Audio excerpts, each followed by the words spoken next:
Tonight, as polls show a tight race, the federal leaders sharpen their sell.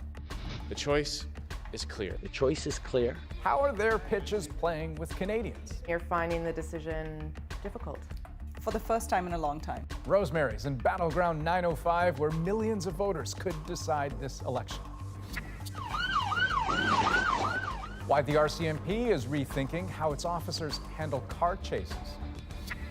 Did I make a mistake based upon some unethical lapse? Absolutely not. At the center of controversy, Joe Biden's son speaks out. And fleeing northeastern Syria. We're in a refugee camp across the border from escalating violence. This is The National. With just 5 full days of campaigning left in this federal election, party leaders are out pushing their messages hard, talking up their plans, talking down their opponents, and trying to win every single vote they can. But already, millions have been cast. In 4 days of advanced polls, which ended yesterday, Elections Canada estimates 4.7 million people voted. That's up 29% over 2015. Still, there are many millions more yet to be won over, so that is where the focus is between now and election night, especially, Rosie, in the swing ridings everyone's watching very closely this election. Yeah, like the one I'm in tonight, Andrew, and it is Burlington, Ontario. This is part of that 905, the area that rings Toronto. Suburban voters were key to a Liberal majority in 2015, but some of those 905 victories were very narrow for both the Liberals and the Conservatives. The Liberals won in this riding, for instance, by just 3.5%. Now the Conservatives are trying hard to get it back. It's becoming more and more clear how much each riding matters right now. As Evan Dyer shows us, as a minority government looks more likely, that coalition talk is picking up. The choice is clear. The choice is clear, and I'm very confident about Canadians' choice. Well, not so clear, actually. Rarely have Canadians' votes been spread so thinly among so many parties, with even the frontrunners struggling to get a third of voting intentions. Senior Liberals admit they could be facing defeat. There's a possibility, strong possibility, that Andrew Scheer could win on Monday. The campaign has become a dance in which leaders try to keep their options open without committing to any particular partner. But wherever they go, they're asked who's on their dance card. And with the Greens, they said they're willing to. The difference is they say they're willing to or open to working with the Conservatives. I've said I've ruled that out entirely. We would not enter into any type of negotiations with the Bloc. I don't need to work with the Bloc Québécois to deliver results for Quebec. I can work with Premier Legault to do that. Si j'étais Monsieur Scheer, the Bloc's Yves-François Blanchet clearly believes Scheer may have to eat those words and says while he's open to supporting him on some issues, killing the carbon tax isn't one of them. And as the party's jockey in the home stretch, the messaging is more about who will cut. I will not work with the Conservatives because they cut services, and their platform shows it very clearly. They are going to cut healthcare. They are going to cut transit. On cuts to culture, on cuts to communities, on cuts to families, to veterans. And who will overspend. It's the coalition Canadians can't afford. Justin Trudeau will pay any price to stay in power, and he will use your money to pay for it. So my message to Canadians is this. Only a Conservative majority government can prevent a government with Justin Trudeau as the spokesman, but the NDP calling the shots. Say what they will, either frontrunner is likely to be beholden to a smaller party after Election Day, and that could raise a whole new problem, angering parties' core supporters by teaming up with an opponent. Evan Dyer, CBC News, Ottawa. The possibility of a minority government is certainly evident in the polls. CBC's poll analyst Eric Grenier explains which parties are slipping and which could end up holding the balance of power. We're less than a week to go before Election Day, and this election is looking just as close as it has been since the beginning of this campaign. Let's look at the numbers from the poll tracker, the national polling averages, still having the Conservatives and the Liberals within a point of each other. It's been that way since day one. What we have seen changing is that both the Liberals and the Conservatives have been dropping support in the last few days, both of them below 33%. Hard to imagine that either can get a majority government with such low support nationwide. One of the factors contributing to that is the gains for the NDP. They're now at about 70 17.5% of the vote. That is up from the early days of the campaign when they were vying with the Greens for that third spot. The Greens still holding a lot of their support, now at 9%. The Bloc's been making big gains in Quebec. They're at about 7% nationwide, just under 30% in Quebec, in second spot in that province. People's Party still mired at under 3% support. If we look at the trend line, you can really see how things have been shifting in the last few days, that the New Democrats have been picking up, and they've been picking up at the expense of both the Liberals and the Conservatives. We've been seeing them drop over the last few days as the New Democrats tick up with each passing day, and that is improving their position in the seat projection. Let's look at those numbers and why we're still talking so much about the potential for a minority government. We now have the Liberals and the Conservatives both below 140 seats, the crest of these hills for the Liberals and the Conservatives, well below 170 needed for a majority government. We're now seeing the New Democrats. They're in third spot in the seat projection. They can win over 30 seats. So can the Bloc Québécois. That means either of those parties could hold the balance of power. If these numbers hold through to Election Day, could be a wild night. So here in the windy 905, such a crucial region in this campaign, what are the key issues for voters? What's driving their decisions at the ballot box? We're going to have that in about 20 minutes' time. Back to you, Andrew.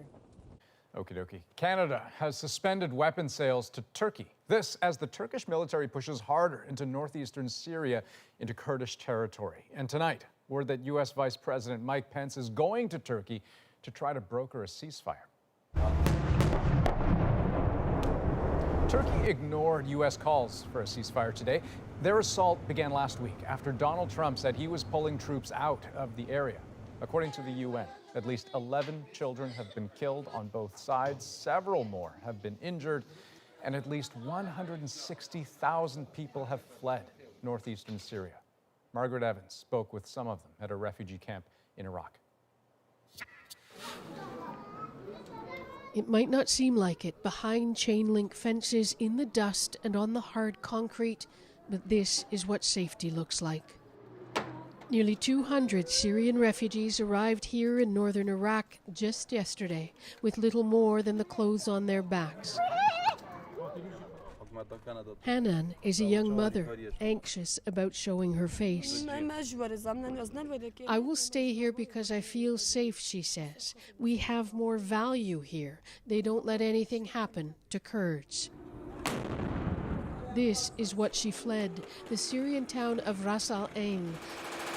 Footage taken today shows Turkish-backed rebels fighting against Kurdish militias, also being targeted by the Turkish army from just across the border. Elsewhere, Syrian regime forces backed by their Russian allies were on the move, invited in by the Kurds after the U.S. President Donald Trump withdrew his protection. Hanan and her family spent 4 days just trying to get close to the Iraqi frontier. The border between northern Syria and northern Iraq is not open. People can't cross freely, and people here tell us that they actually had to pay smugglers to get them across. Baha Hassan Nayami is Hanan's husband. The Turkish hit Ras Al Ain with airstrikes, he says. We didn't have any place to go. The Kurdish regional government is clearly prepared to receive refugees, even if it hasn't opened its official borders to them. The new arrivals say they're grateful, but they're also bitter about what's happening and feel betrayed by the U.S. president. His decision harmed us, says Nayami, harmed Kurds. When he withdrew, he broke our backs. And now he is a refugee perched in a camp on the edge of a much larger one. Layers from previous waves of mainly Kurdish refugees fleeing Syria's seemingly endless bloodshed. Margaret Evans, CBC News, Northern Iraq. Meanwhile, a Canadian couple is spending another night in a Turkish prison. They've been there for 3 months now, and CBC News has learned authorities there are preparing to lay serious charges against them. In this exclusive story, Katie Nicholson tells us there are fears they were radicalized. A moment of celebration in a Mississauga mosque. Ikar Mao and Halima Mustafa were at the very beginning of their life together. Months into their marriage, the Canadian newlyweds were on vacation in Turkey when they were taken into custody near the Syrian border. Mal and Mustafa have been detained in Turkey since July. Sources with direct knowledge of the case tell CBC News authorities there are preparing terror-related charges against them, and that Mustafa's family feared Mal was enthralled by ISIS and heading to Syria. That's why they went to the Turkish authorities for help. On a website that helps travelers find free accommodation, Mal wrote the couple wanted to learn Arabic and Turkish and that they were looking for a place to stay in a city 50 kilometers north of the Syrian border, a gateway for people fleeing ISIS and for those who wish to join it. Canadian security officials say neither Mal nor Mustafa were on any Canadian watch list. I'm really interested in knowing under what grounds they're being detained. This national security professor says if the couple is being detained on criminal grounds, the Canadian government can't interfere. But RCMP and potentially the CSIS would be trying to understand the motivations, what's really going on. Mal's family has declined comment. Mustafa's family has not responded to repeated requests from CBC News, but we have spoken to more than a dozen people who knew the couple. Some say RCMP have contacted them asking if the couple harbored any extremist views.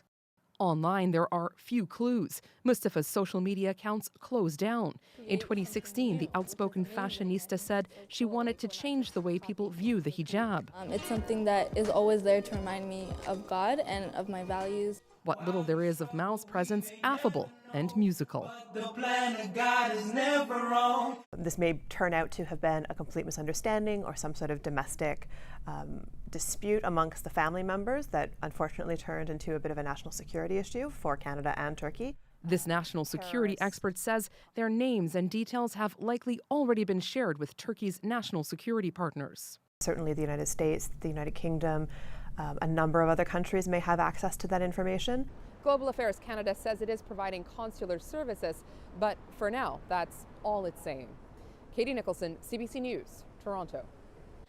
The fourth Democratic debate is on right now in Ohio, with an even dozen candidates trying to stand out. And that's two more than in the debate last month, making it a tall order to stand out. Everyone making the case that they can win the presidency. Now, a lot has changed in recent weeks. Donald Trump, for example, now faces an impeachment inquiry. And tonight, that topic was red meat for the people who hope to unseat him. Senior correspondent Susan Ormiston is also in Ohio tonight, speaking with Democratic voters. And in that bellwether state, she found women mobilizing to retake the White House.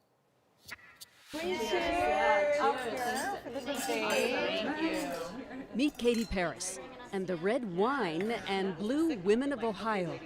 We know that Ohio can go blue in 2020. When they put it in the suburbs, I was like, this is what we've all been talking about. Drawn together for wine, of course, and the ways and means to fend off Republicans.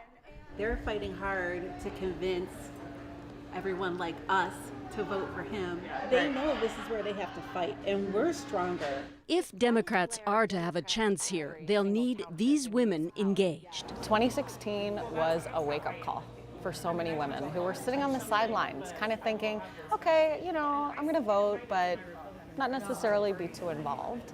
And then the 2016 election happened, and they said, it's time to get off the sidelines. At Four Corners in Westerville, a university suburb, competing teams of Democratic supporters. While just down the block, a Trump truck all the way from North Dakota with its treasures. It used to be that whoever won here in Ohio won the White House. It's been that way since 1960. This is Republican territory currently, but the Democrats chose it strategically today, hoping that younger, more educated, and female voters in the suburbs will help turn the tide.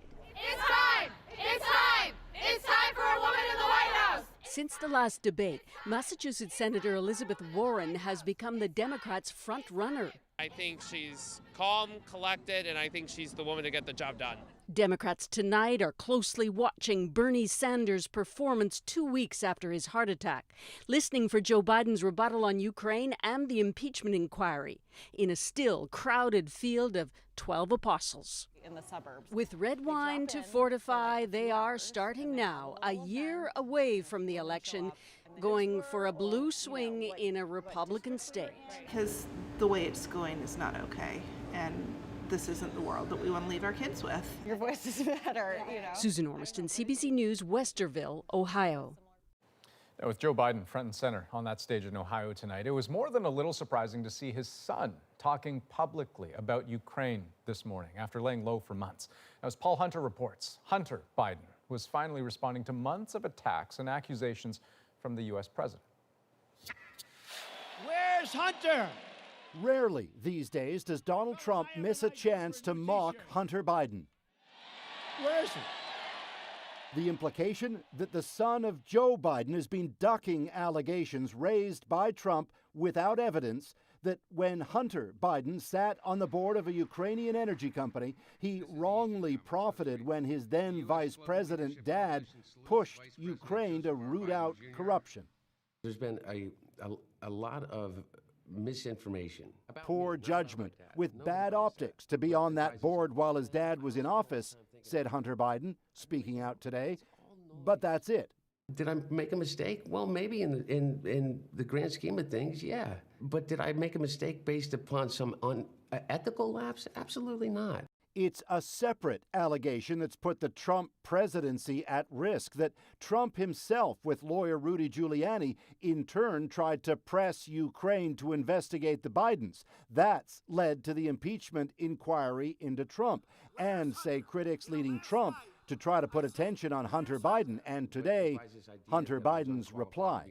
What I regret is not taking into account that there would be a Rudy Giuliani and a president of the United States that would be listening to this ridiculous conspiracy idea. The big question, what does all this mean for Joe Biden's bid to take on Trump next year for the White House? The Bidens deny any wrongdoing, but Trump has a big platform. He tweeted today, Joe Biden's got problems. Paul Hunter, CBC News, Washington. Now let's turn to a different kind of storm on this side of the border. Manitoba is pleading with people. Be careful and be patient. Thousands have been left in the dark since last week's blast of snow. And as Cameron McIntosh shows us, many of them can't get hooked back up until conditions are cleaned up. At least they have a souvenir. That was the electrical meter. So which way did the line come in? So just along here on this side. Early Friday, that fallen tree still on his neighbor's house ripped the meter and power line from Brent Sanfilippo's home. You can actually see where it tore up on the side there.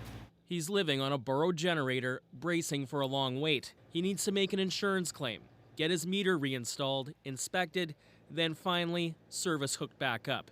Yeah, he's on the phone a lot. It's frustrating because it's so out of my control, because all I can do is phone, and everyone's phoning because everyone's in at least some kind of a similar situation. After all the damage caused by an unprecedented storm, many people around Manitoba are asking, what now? Here in Winnipeg alone, there are tens of thousands of people, homeowners, that have yards full of heavy debris. Today, the mayor admits he's not sure how it will all get picked up, where it will go, and who will pay for it. The short answer is wouldn't rule anything out. I mean, we want to have a thoughtful plan researched. Meanwhile, melting snow is also causing some minor rural flood worries. About 5,700 First Nations evacuees are waiting in several communities, but the big focus remains the rural power grid. It's a shit show out here. Yep. Okay, that's the truth. About 12,000 customers are still without electricity. Manitoba Hydro says it could take another 9 days, pleading for all still affected, rural and urban, to bear with them. Best case scenario, what? End of the week? I would say so, yeah. In the meantime, Brent and his family are living by the hum of their generator. Cameron McIntosh, CBC News, Winnipeg. Okay, when we come back, more from Rosemary in Battleground 905. We're going to check in with voters in swing ridings outside Toronto. But first, more and more police car chases are ending like this. What the RCMP plan to do about it. Back in 2 minutes.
CBC News has learned the RCMP is taking a hard look at its policies and training when it comes to car chases. Now consider this, between 2013 and 2018, nearly 200 cruisers were rammed by fleeing suspects. And as Rafi Boudjikanian tells us, almost half of those collisions were in Alberta. So we turned left. Stephen Brown won't soon forget what happened last December. He and his partner spotted a speeding car, gave chase. The suspect lost control and stopped. Brown got out of his police cruiser.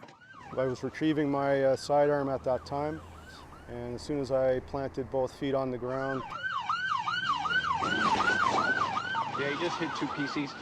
He hit Brown too, dragged him, then stopped. I received a crushed tibia plateau on my left leg, torn knee cartilage on the left leg as well. It hurts when you get run over by a car. 48 officers have been hurt, 3 of them seriously, and collisions have increased. 197 RCMP vehicles were damaged between 2013 and 2018, 87 of them in Alberta. Some of these guys have a different mindset.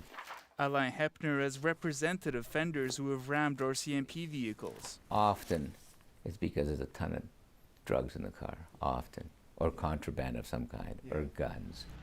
With few municipal forces and no provincial police, the Mounties are responsible for a lot of territory in Alberta.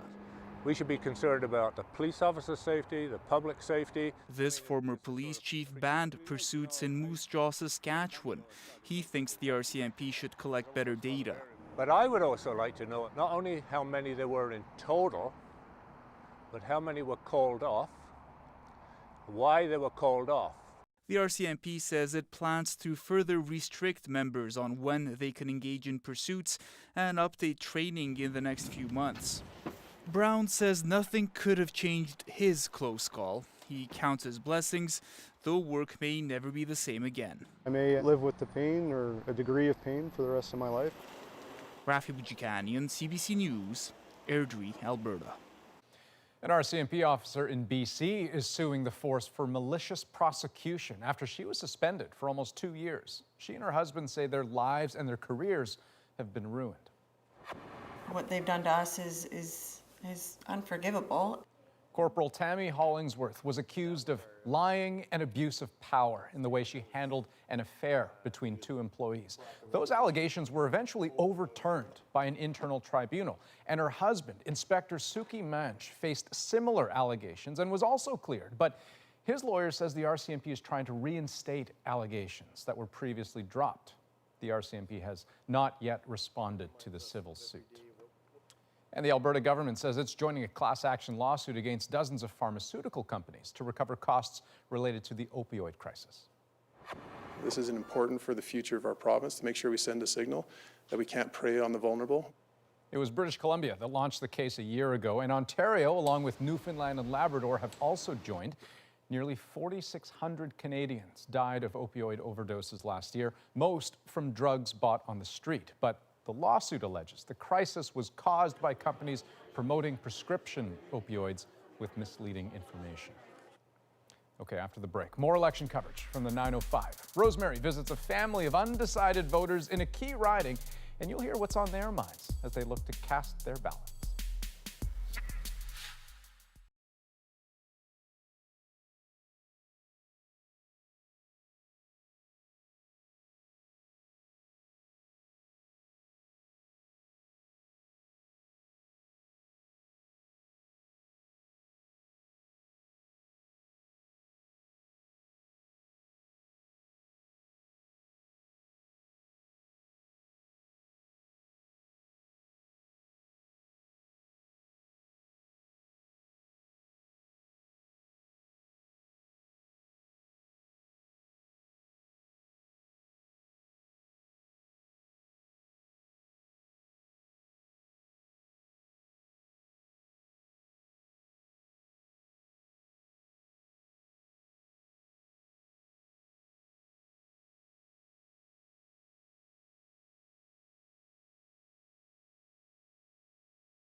You're looking at a bird's eye view of Burlington, Ontario, located in the swath of suburban ridings that surround the city of Toronto. The Liberals won in 2015 by luring many of them away from Stephen Harper's Conservatives at the time.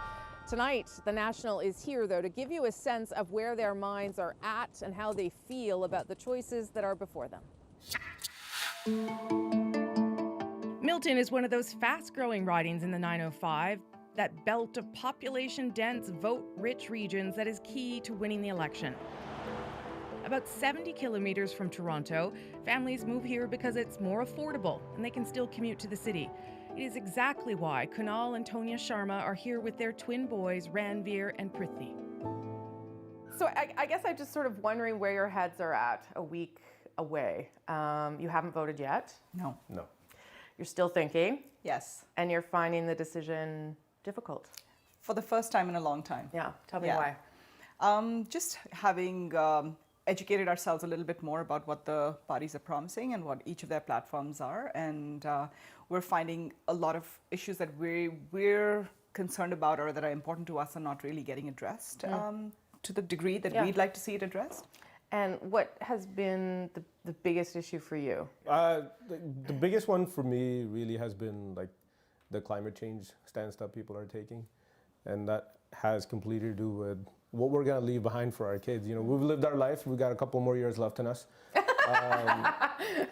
But the repercussions of everything we're doing today that my boys have to live with, no one party or no one candidate has everything you want. Yeah. And now you're trying to decide which one's the best deal you're gonna get from the candidate. Okay, so climate change. 100%. One of the top things. What would be another that's sort of weighing on you? Gun control. That's a big thing for us. Having been in Toronto for the last 19 years, we've seen gun violence increase. I know that the Prime Minister has promised assault rifle ban, but handguns are a bigger problem, and I know he wants to leave it to the municipalities, but why won't the federal government take ownership and responsibility for an issue that seems to be growing in our community and is a problem in a big city like Toronto? And obviously it's percolating now into Brampton, Mississauga, Milton. It's happening everywhere. Yeah. So for me, as a mom of two young boys, this is an important issue. Milton is a new home for the Sharma family. They've lived here for only 2 months. Before that, it was Brampton for 9 years, and before that, Toronto. The further away they get from the city, the more affordable life becomes. Part of the reason you live this far where you have to rely on the GO train is because of affordability, so that kind of ties in. Like being able to afford a house. Yeah, being able to afford a house that you really want to live in. Yeah. The commute time is really long. I'd rather live close to work so I can spend more time with the family. But that's not possible working in Toronto and living in Toronto. So then you just kind of start spreading out. We're certainly not in a position where we can afford to buy a place anywhere close to Toronto. That's why we live in Milton. Right. And are there things, like as a family, that you're obviously doing well, but are there things as a family that could be easier if the government, give tax credits or grants or loans or whatever? Yeah, absolutely. So you used to get tax credits for children's activities, the arts, the sports. Yeah. They've disappeared over the last couple of years. That was money. It wasn't a significant amount of money, but it was still enough to offset some of the expenses you had for your kids. You used to get transportation credits on the GO train and the TTC. You don't get that anymore. Those are all things that are being promised, though, again. Yeah. I kind of question why they went away to begin with. They were small things that made your life easy at the end of the year. The race is tight here, with Deputy Leader of the Conservative Party, Lisa Raitt, trying to fend off political newcomer and former Olympian Adam Van Couverden. The Sharmas are wondering, do they want a strong MP or to back a party they support? So is it sort of hold your nose and vote, or is it like how would you characterize? It's the lesser of two evils as far as we're concerned right now. It's not a slam dunk, we know what we're doing, right? No, it's not. The first time round when we voted Liberal, we were very sort of convinced and very stoic in our decision, but it's not the same this time. And how does that make you feel? Not so good. Yeah. Not so good. In a country where you have such diversity and such different party politics, it shouldn't be that close. It should actually be a fairly big gap between who we really, really like and who we're not so convinced about, and it's not. And it also has to do with, I guess, our local candidates. Yeah. Right? You've got the second in command of the Conservative Party who's running. Lisa Raitt, yeah. Yeah, right? So you know she's got pedigree and she has, heft when she's at Parliament Hill. But then if you're leaning Liberal, your candidate is, an Olympian, that's great, but no political heft, no experience. So you want the Liberal government at the center, but then your local candidate is not necessarily representative of what you think they'll be able to achieve. And now you have this other split that... So is it strategic voting? I know we always talk about that on TV and the media. You don't really have a choice now, Yeah. do you? I mean, you've got, 30% both parties polling at? Yeah. Yeah. So any vote not for the second person is a vote for the first person, right? Yeah. Okay, so good luck. Thank you. You're going to wait till the last minute? We're all going to need it. Yeah, you're going to go on Monday Yes. and do it. Yeah. That's right. Okay. Lots of reading to do. Thanks, guys. Thanks very much. Thank you. Okay, now we're going to broaden our survey of suburban voters in the Greater Toronto Area where this razor-close election campaign might indeed be decided. David Common met some of those voters on their way to work.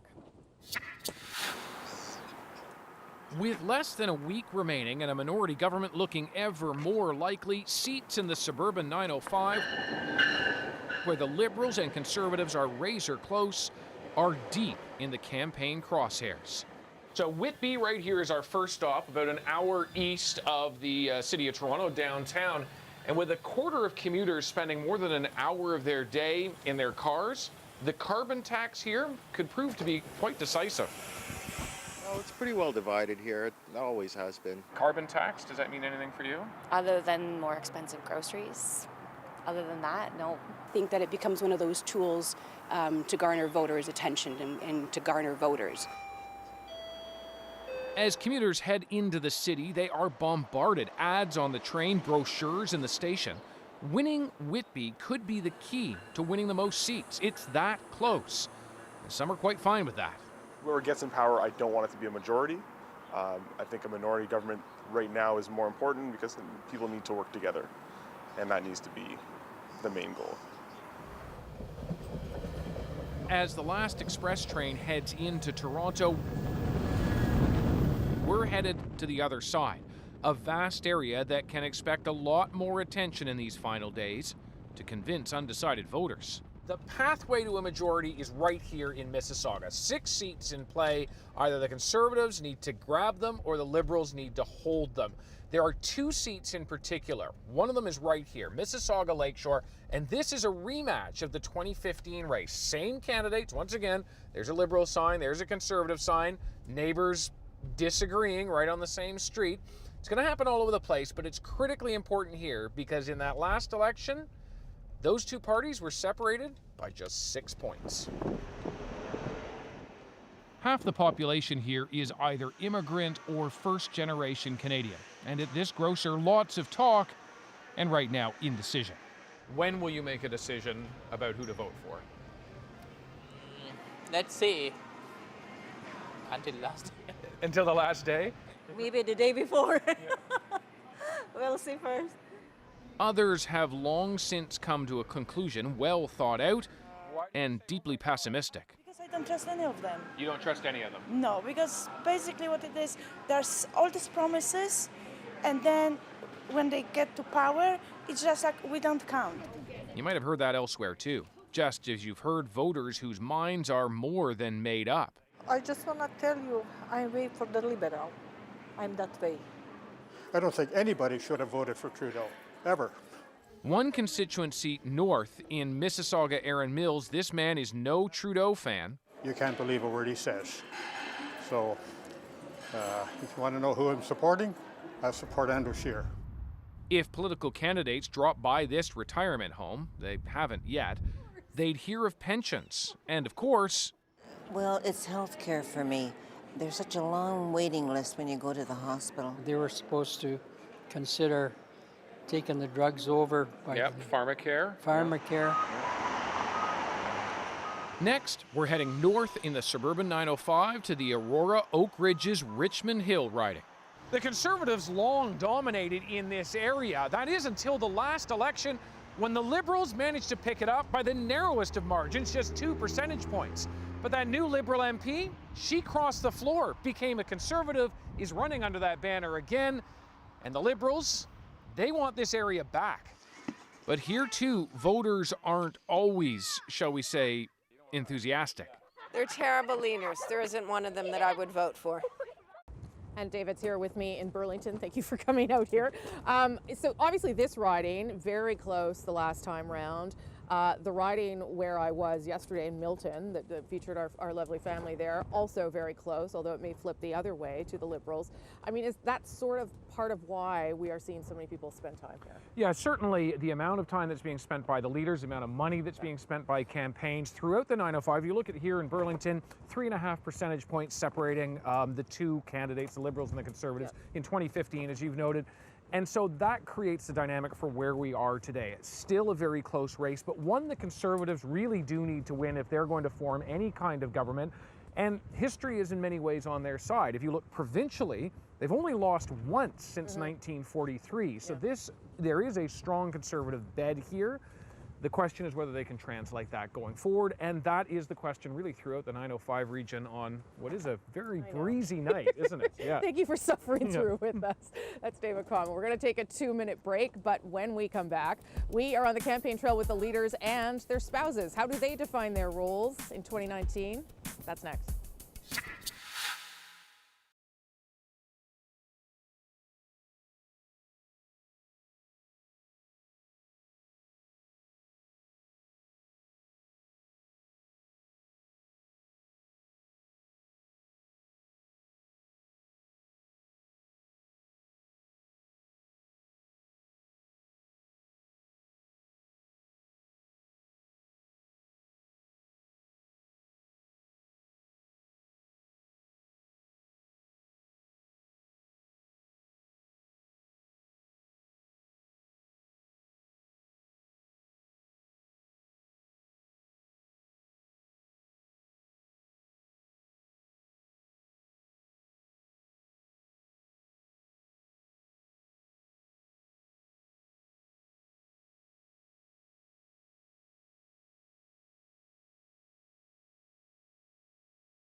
Feminist Maureen McTeer famously refused to take husband Joe Clark's last name. Margaret Trudeau became a living symbol of rebellion. Lorraine Harper loved hitting the road on a motorcycle. Canadians have known some dynamic Prime Minister's spouses over the years.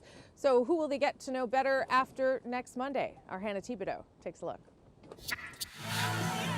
They're in the spotlight and wield power.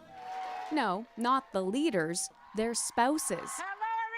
And times have changed. These spouses are different. I don't ever feel like I'm playing a role or that I'm fulfilling a role as the wife of. Justin Trudeau's spouse, Sophie, attends many events with her husband. Hello. And when she's not traveling with Trudeau, she stands in for him. So you've been out there campaigning. What else have you been doing? Door knocking. I've been going into different candidates' offices. She also helps manage tough situations, like when the photos of her husband in black and brown face emerged. Life has tough moments, so when it gets tough, it's an opportunity to show what you're made of and to rise above. I know who my husband is, I know who we are, and I think Canadians know as well.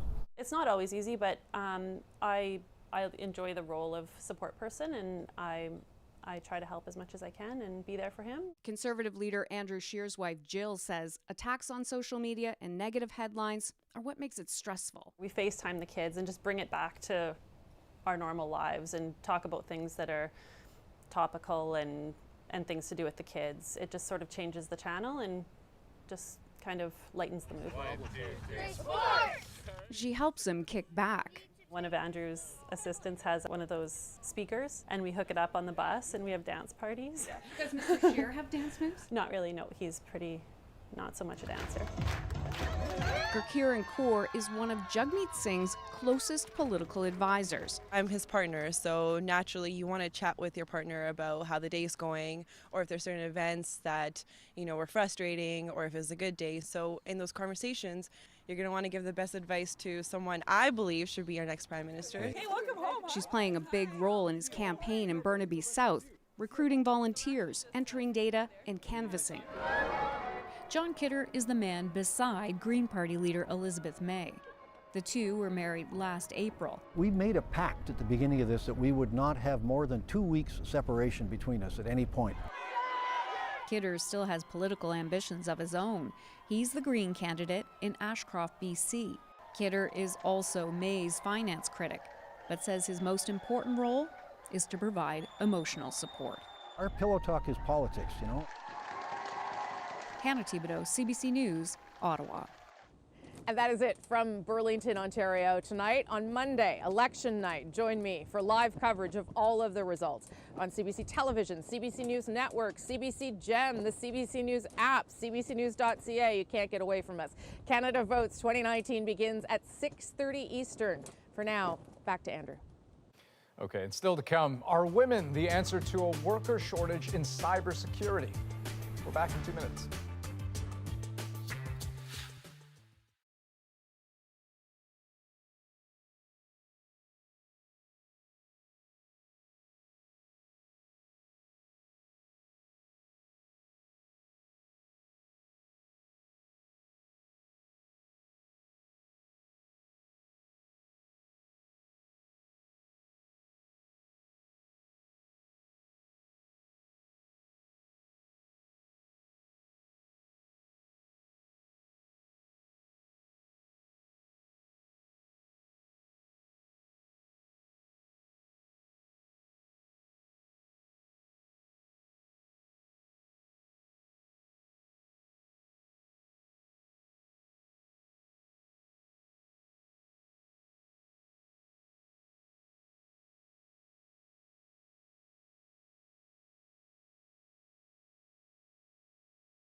I'm Jamie Poisson, and tomorrow on CBC's daily news podcast Front Burner, from austerity measures to payroll problems, why the UN has serious financial troubles, and what the US has to do with it. Subscribe wherever you get your podcasts.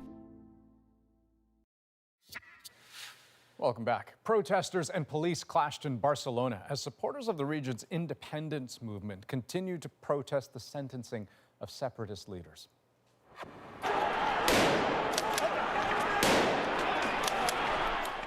Violence erupted as thousands flooded the streets. In a second straight day of rallies, riot police fired tear gas and charged a crowd of protesters who were trying to access government buildings This follows the sentencing of 9 Catalan separatist leaders, jailed for their role in a failed bid to break away from Spain in 2017. Felicity Huffman began serving her 2-week prison sentence today for her role in the U.S. college admissions scandal. The Desperate Housewives actress reported to this federal prison roughly 56 kilometers east of San Francisco. It's a minimum security facility with more than 1,000 female inmates. Huffman will also pay a fine and perform 250 hours of community service. She admitted to paying $15,000 to boost her daughter's SAT scores. And President Donald Trump honored the Stanley Cup champions at the White House today after their historic run. And the St. Louis Blues' amazing comeback reminds us to never give up, never lose faith, never ever quit. Today's visit was somewhat controversial since players from other teams have stayed away from White House visits hosted by Trump. Not so today. All the players who helped the team climb from last place to their first ever Cup win were there in attendance. The team also presented Trump with his own jersey, complete with the number 45. Okay, in 2 minutes, a potential solution to a problem in the cybersecurity industry. Not enough skilled workers to help protect our data. Why some say women are the answer.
Over the past decade, billions of people around the world have been affected by data breaches and hacks. It's becoming a nearly daily occurrence, and part of the problem, there aren't enough skilled workers to protect our devices. Some estimate that globally, the industry is short nearly 3 million people.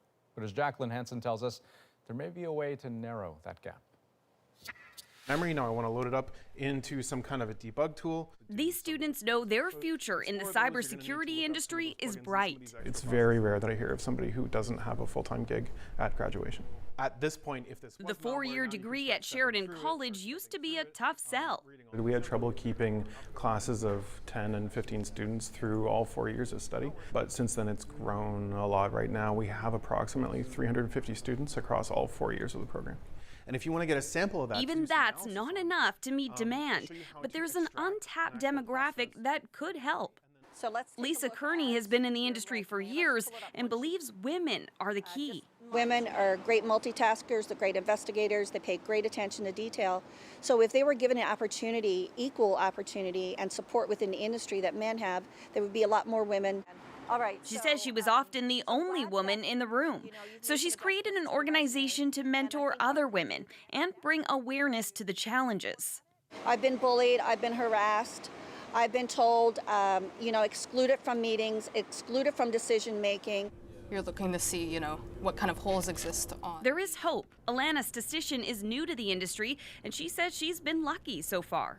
The groups that I've worked with, for the most part, have not been, you know, like offensive or discriminatory.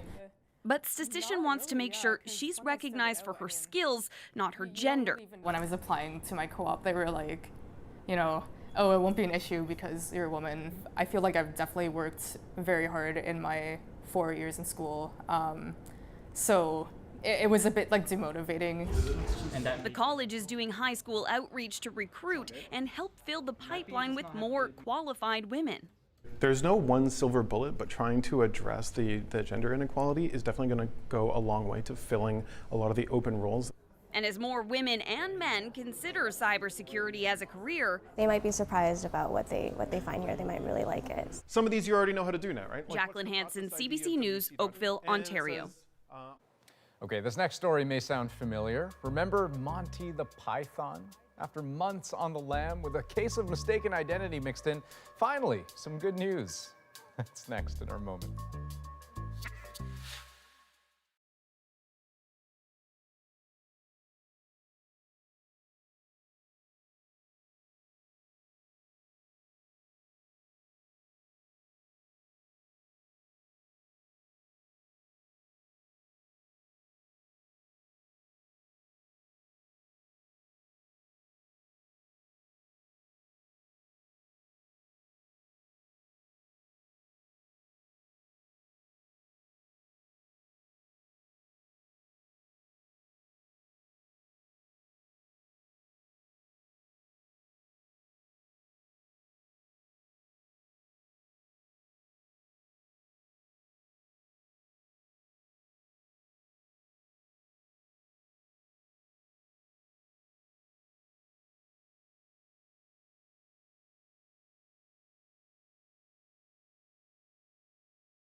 Well, if pets really are like family, then Monty the Python's got to be the petulant teenager who worries his mother's sick. He disappears without saying anything, he doesn't call, and then, surprise, surprise, it just shows up after all this time like it's no big deal.